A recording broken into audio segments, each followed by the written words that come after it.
What's going on YouTube? So today I want to talk about the Bilt Apollo helmet. I picked this up about 2 weeks ago, give or take. We're in my lovely timeshare right now. It's raining and stuff like that, so those videos will be out later on about kind of this trip and everything that's going on with here. But I wanted to talk about this helmet a little bit and kind of give you my thoughts on it and everything like that. So this is a very budget-friendly helmet, so you can get it roughly around $49, 50 bucks, something like that. Very good price for a helmet. The question is, is it worth saving that money versus getting a more expensive helmet? Before we get into that though, I'm going to show you some features on it. So obviously, just like pretty much any other helmet, you've got a windscreen, which the front tab is in the very front. Now when I was using that, I found that to be kind of annoying because also the spot that opens the front vent is also located right after. So when I had my gloves on, I'm trying to reach that, I couldn't find it. It was a pain to try to flip it open. But so it's right there in the very front, pops up. Excuse my helmet, is really dirty. I haven't washed it since I've been using it and stuff, so there's bugs like all over it. It's pretty gross. The part that I really liked about it was the fact that it's got built-in sunshades, and there's a lot of helmets that have this, and even more expensive, probably nicer helmets that do have that. But basically, you just with a little tab, you drop them down, you've got your own sunglasses on. So now you don't need to carry two different visors, which is why I got this helmet. That little tab to do that is located right here, so it's just up, down, up. Very simple, easy to use. I do have a problem finding that once, because I've got my little knockoff Cena on the side. When I got my gloves on and I'm riding, it's trying to find that is a little bit of a pain. Once I got used to it though and knew exactly where to find it, it's become a lot easier. But when you first get this helmet, if you're not used to the spots on it between the visor and that, those are the two hardest things to actually navigate on this helmet, and it is a little bit of a pain. We have 3 inlet vents. We have the one by the mouth, up here, and then outlet vents right here, and down here below.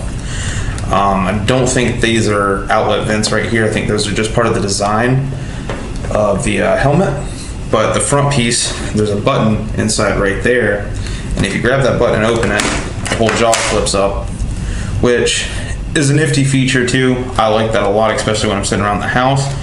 I do have some issues with that too though, just because I do motovlog with my helmet, and basically the wire that goes down to the camera, because I have to have the mic wired up in here, is getting in the way, so it's always in front of my face.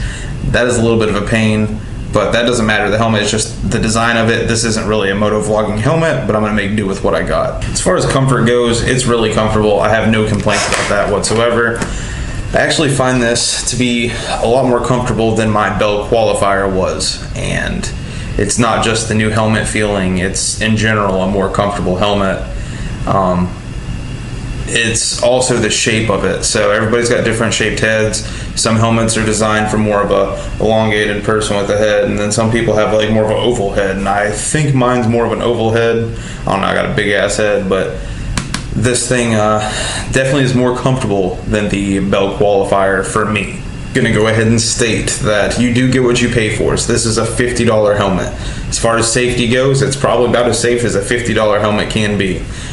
I always felt, and there's no definite answer on this, that if you wreck and your jaw hits, even though that's got a locking mechanism, that piece is going to jolt up and your face is going to be exposed, and you're probably going to jack your whole face up, which I'm not a huge fan of.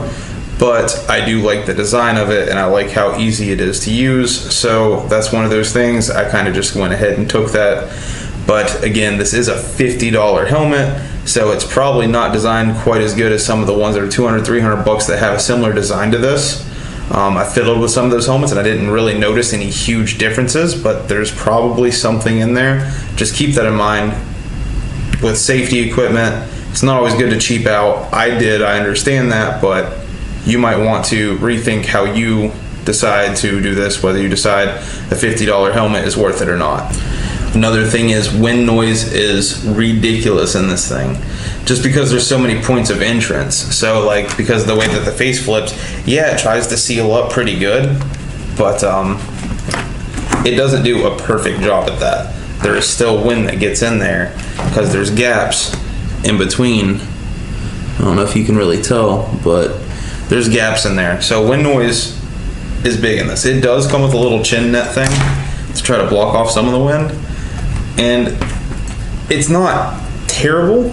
I don't mind it, but if you're used to a super comfy helmet that didn't really have a lot of wind noise, you might want to reconsider before you buy one of these. But to add to that, the wind noise isn't absolutely like to the point of not usable. So I've got my little Zenith type deal thing where I listen to music through it.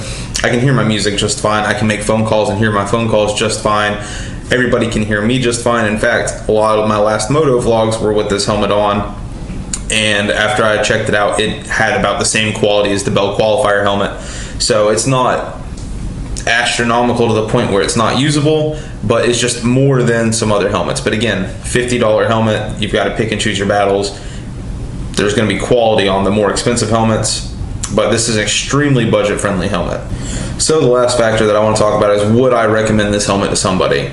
If you've got the money for a more expensive helmet, definitely just go that route. I feel like those have a price tag for a reason. They've had that testing.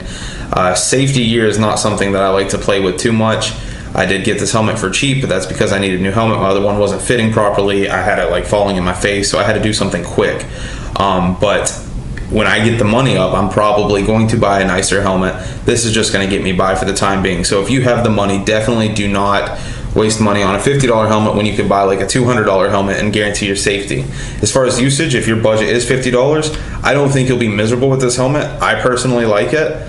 I don't know if there's not really a point to get a tinted visor, but I mean, I imagine they probably have something like that for this if you wanted to swap the visors around or anything. I'm kind of interested to see if they have any of these little shades that are in like a neochrome type deal or something. I think that'd be cool, but I don't see a way to really take that out unless I took the helmet apart.